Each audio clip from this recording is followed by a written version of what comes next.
So this must be on the middle, on the center.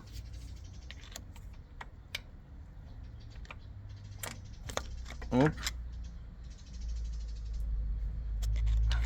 Maybe this way, maybe this way. And this must moving. Oh, you see, not moving. It's not on the center.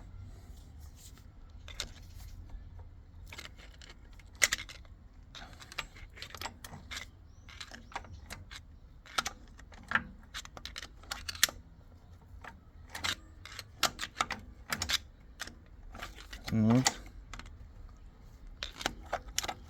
Oh,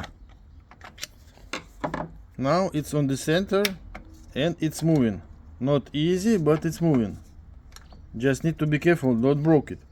Now you make fully anti-clockwise and install the sensor in this position, maximum this position. You install it, moving to the, and if you will remove it, you will hear the click.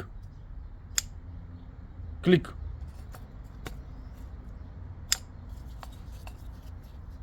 It's under the spring. It must be under the spring. Oh, it's moving back by himself. See? This is correct installation.